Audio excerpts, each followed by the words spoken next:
Welcome to my podcast. Today I will be speaking on technology in the classroom.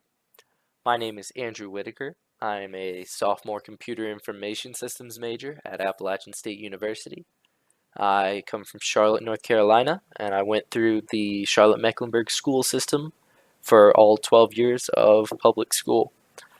Now, I'm very interested in computers, and that was a very large reason why I chose my major. And it's not the biggest factor in it, but there is a factor of my interest that came from public school. It came from classes in high school, and it came from using smart boards in elementary and middle school. That's sort of when my interest was first developed, and even if you don't have this interest in technology, you're still going to use it quite a lot. Uh, the vast majority of people carry around smartphones, which are really just very powerful little computers, and in daily life, you encounter computers and technology quite a lot. Even at work, you're going to be hard pressed to find a job that has zero contact with technology.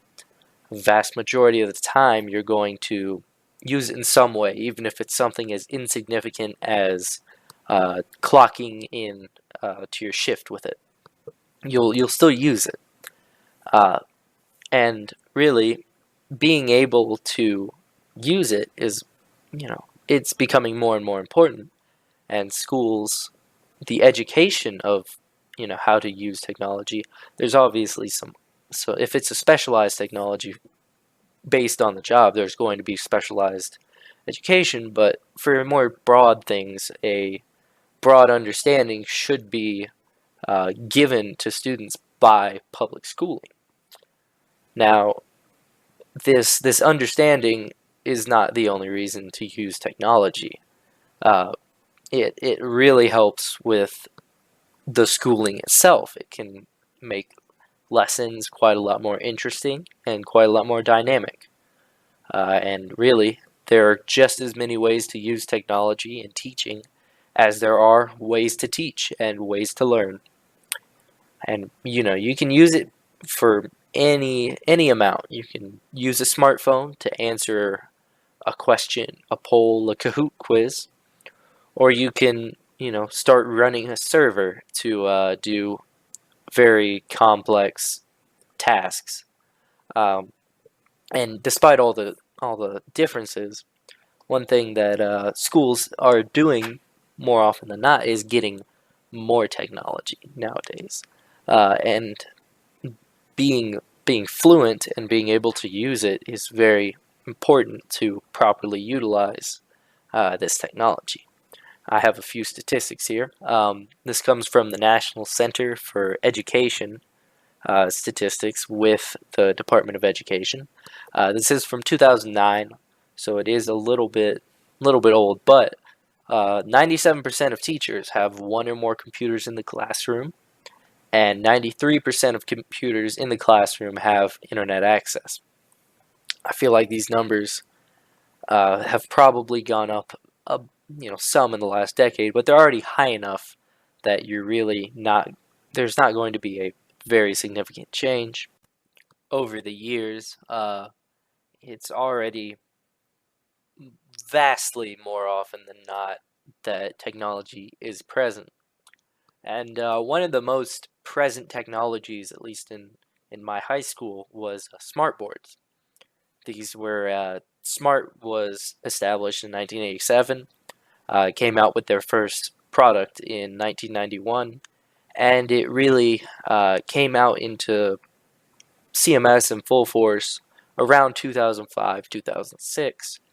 And the units they rolled out into the schools were the projector based ones. Some of them were LCD, or basically television touchscreens, and then some of them were rear projectors where you have a big hole in the wall and the projector projects onto the back of the screen and you can see it through it. This one was a front projection, where you have a big blank screen uh, that looks more or less like a whiteboard, although it is not dry erase. And you have a projector arm that shoots onto it and projects the image. And the board is an interactive element, so you can control it. Acts like a touch screen more or less with the proper equipment, and you can really use this as a very powerful tool in education. Teachers can, well, first, if they're going from the manual projectors where you have a clear piece of paper, you write on it with a marker and it reflects up onto the wall, you can immediately improve from that. You can do PowerPoints, different sorts of presentations, show videos. It really opens the door to that sort of thing. And you can also do interactive activities, although they're geared a lot more towards the younger kids. It's still very important and very potent up in high school. Now, have a little bit of a gap, and then 2010, the first generation of iPad came out, and it's it was a big bulky tablet, but it's not a big bulky laptop. It is smaller and much more portable and much more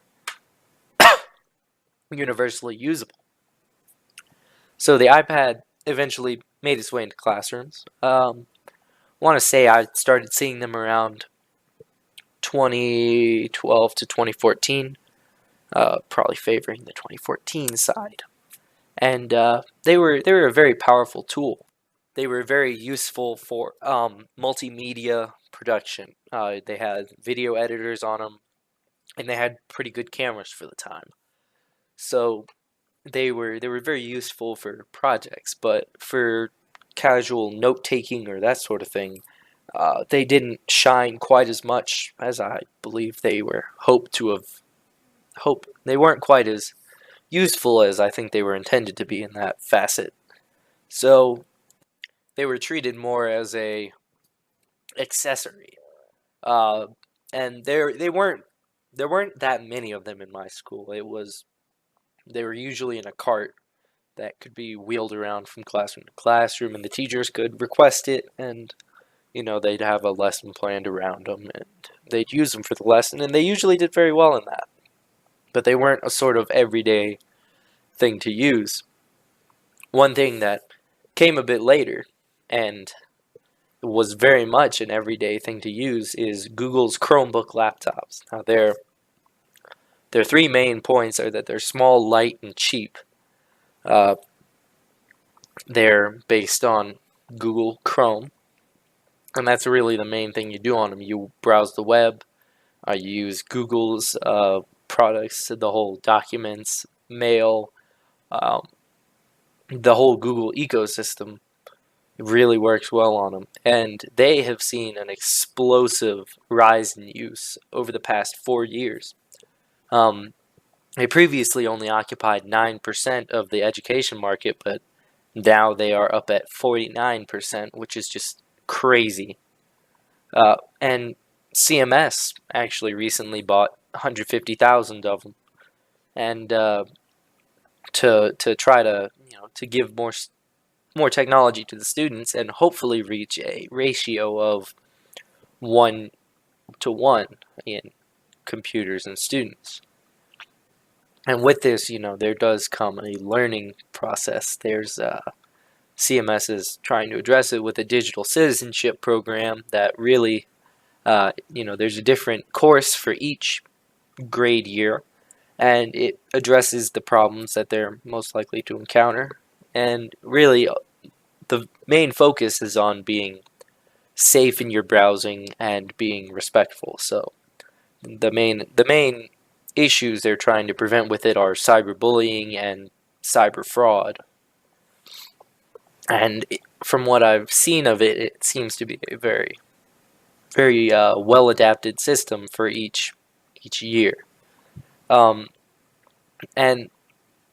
Chromebooks are very good for really just anything in the classroom. They have remote control almost that the teacher can activate so students can do tests online without any risk of cheating, because you can open up the test page and then the teacher can lock down the Chromebooks to where it will stay on that page, and you can't do really anything. You can't take a screenshot, you can't click off the page, you can't uh, access the internet.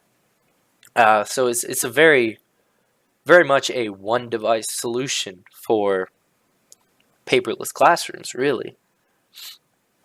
And this paperless classroom, I'm going to use it as a segue into a flipped classroom, which technology can play a very large role in as well. And really, if you're not aware, a flipped classroom is basically a classroom in which you do all the learning at home. You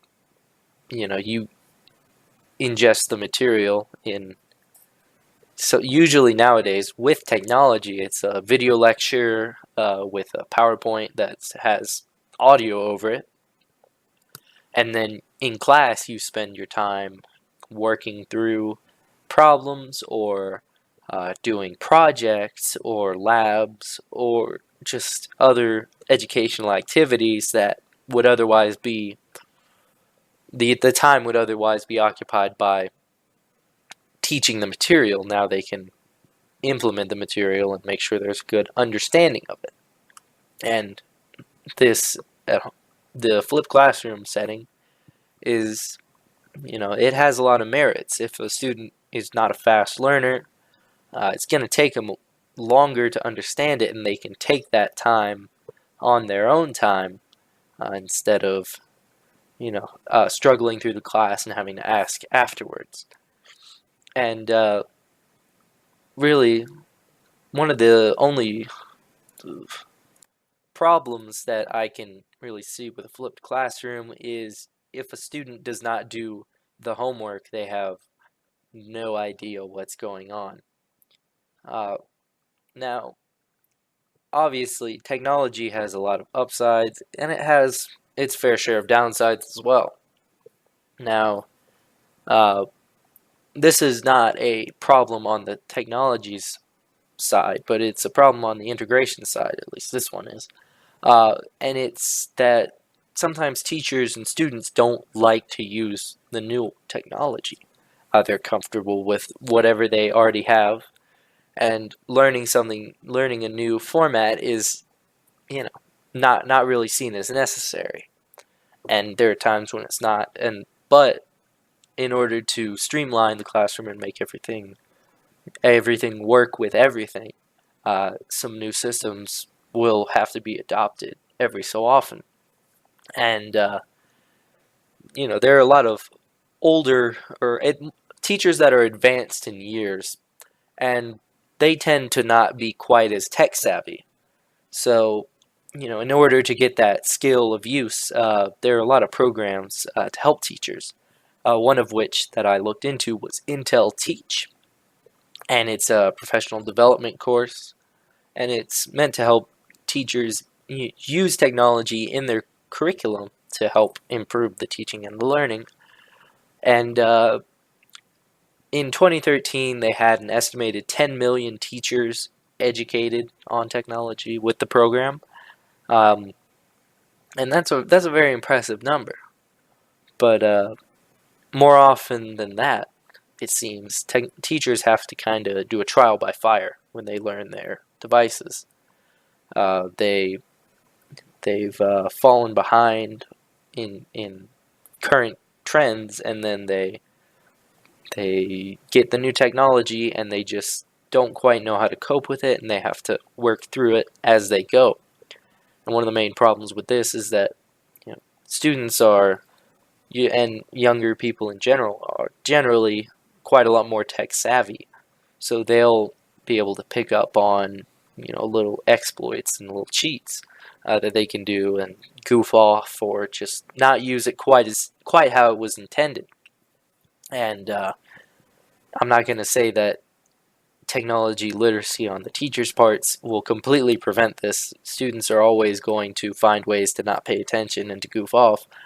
but you can mitigate it. And the Chromebooks have a lot of powerful tools for that. Actually, on the same sort of stem as their lockout test system, they have monitoring software that the teacher can basically have a screen up that has little thumbnails of all the screens in their classroom, and they can see what the students are doing. The main problem with that is that the teacher can't just sit there and stare at everybody's computer screens all day. They have to do some teaching, and you have to kind of usually go up in front of the class and you know present yourself and present the material instead of just observing what the students are doing. Now, I feel I've touched on quite a few points in this, so I'd like to just sum it up. Technology is very powerful, especially in education. Smart boards, iPads, Chromebooks, they all have their uses and they all have their strengths and weaknesses. And Google is really vying for the classroom, but I don't think they're going to take it completely over. Now, I think that we're on a trend to get a very responsible and savvy generation of students and future productive members of society that come from the integration of technology into the classroom. So that about wraps it up for me. Thank you for listening, and that concludes the podcast.